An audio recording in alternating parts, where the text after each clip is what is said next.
Hello everyone and welcome to Lights Camera Kitchen. Today we're going to be making the Little Caesars the Batman Calzony pizza. Now the first thing I noticed about this pizza, besides it being shaped like a bat, I'm a bat, is they spell Calzony with a Y at Little Caesars. Why are you spelling Calzony with a Y? Why?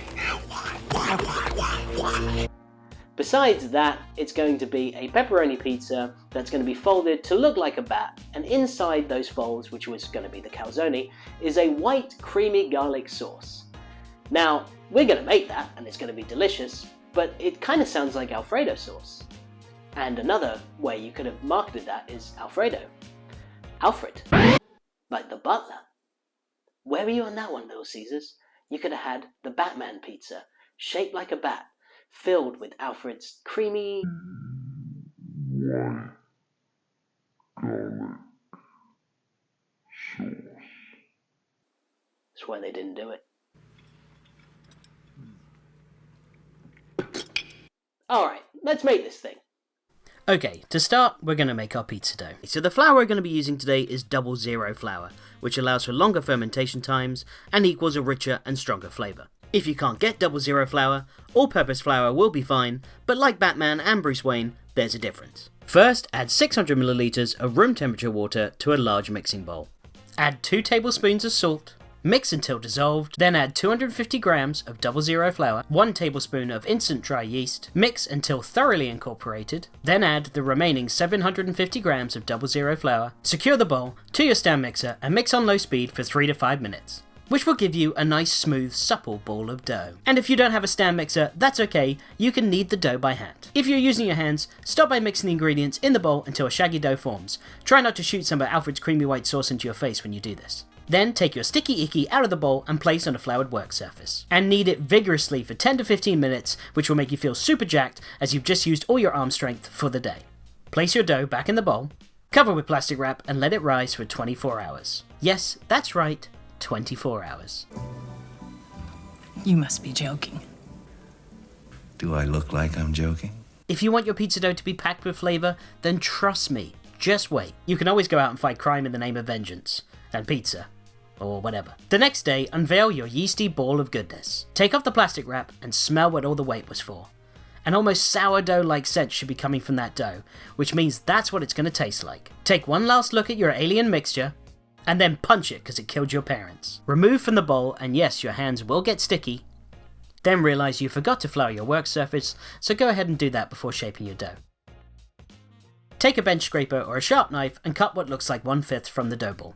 Then roll it out and place on a scale. We want them to weigh in around 300 grams. For the dough balls to rise, you'll need a proving tray or any deep tray will do that can be sealed. Then roll out and weigh the remaining dough balls and place them 2 centimeters apart in your tray.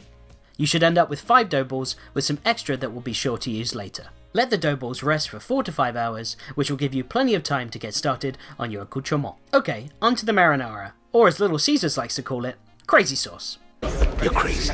I'm not. No, I'm not.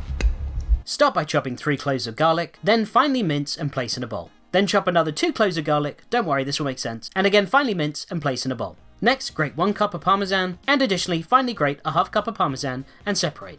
They should look like this. The tomatoes we're using today for both the marinara and the pizza sauce are San Marzano. Known for their low acidity and naturally sweet flavour, they don't require any added sugar. Plus, they're grown at the base of Mount Vesuvius, and they get their flavour from the volcanic earth. So if anything is going to make our crazy sauce crazier, it's these bad boys. Add 2 16-ounce cans into a bowl, then with an electric hand mixer or using your own hands, gently crush and blend the tomatoes until a thick sauce emerges. Scoop 2 cups of your sauce and place in a separate bowl, season with salt, and just like that, you've got your pizza sauce. Now add 2 tablespoons of olive oil to a pan and set on medium to high heat. Add the 3 cloves of minced garlic and stir until very lightly toasted. Add your crushed tomatoes, minus the 2 cups you saved for the pizza. Then reduce the heat and stir to incorporate the oil and garlic. Add 2 teaspoons of salt, 1 teaspoon of oregano, half a teaspoon of marjoram, 1 teaspoon of thyme, 1 teaspoon of basil, 1 teaspoon of red chili flakes, 1 tablespoon of tomato puree, and half a cup of that thick grated parmesan. Stir until all ingredients are thoroughly combined and set aside.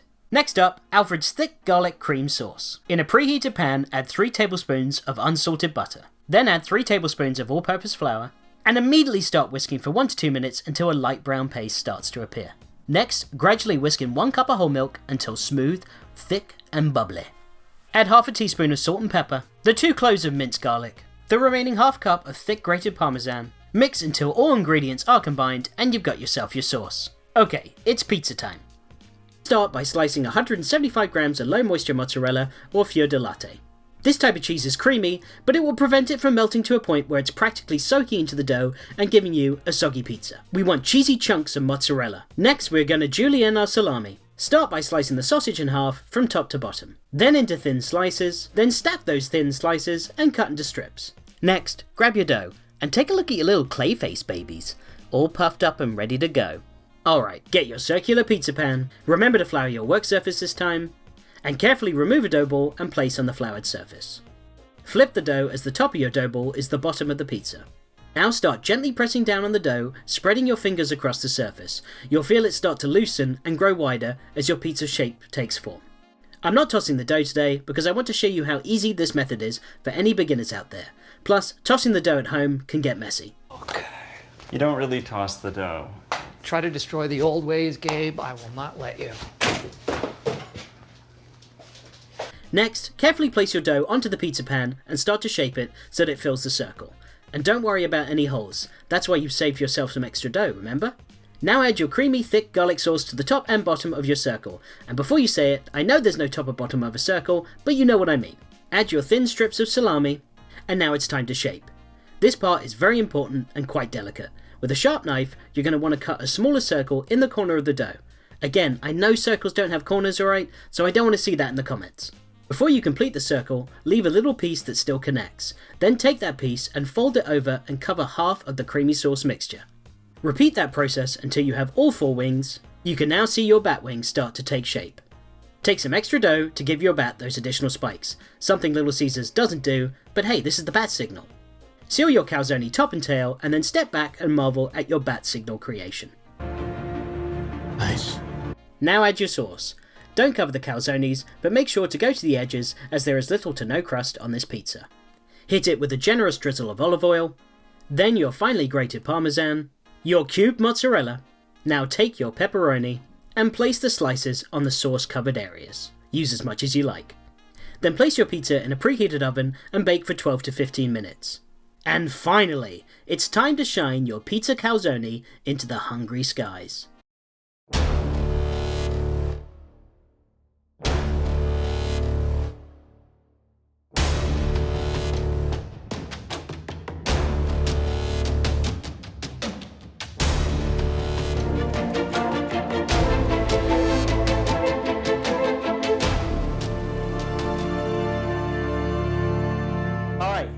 The Batman pizza. I'm pretty excited to try this thing. I think it looks pretty good. Look at that. That's a bat signal. If I saw that in the sky, I'd want to go for dinner. First, I'm going to try this calzone. That mixture combo, just and that marinara sauce, crazy sauce. It's crazy now because it's crazy good. Holy cliche. Okay, I'm going to try the pizza now. Do a fold. You hear the noise? Oh, it's so good. That cheese, the low moisture, just helps it so much. Doesn't become a runny mess. It's so good. I'm going in for another bite. We did it, guys. Batman can retire now. He doesn't have to fight crime. Just got to make pizza. I want more. Oh. That's a lovely, lovely voice. If you guys are out there and trying the Little Caesars and wondering what it would be like if you made it at home, this is it. And it's so much better. Yes! I can't stop eating this thing. I'm going to go eat it. Goodbye. I'm out. Okay, and that was the Batman pizza by Little Caesars, or the Batman calzone, spelled with a Y. It was so good. So I see people trying the Batman calzone on YouTube, and I gotta say, their reactions were nowhere near like mine. It just goes to show the right ingredients make all the difference when you're making good food. So this has been Lights Camera Kitchen. If you guys have any memories of any movie tie-in, from McDonald's, from Burger King, from Wendy's, KFC, there's so many special meals that were made during that magical time in the 90s and early 2000s where everyone was just making something unique for a movie that was coming out. So let me know in the comments below, and thanks for watching.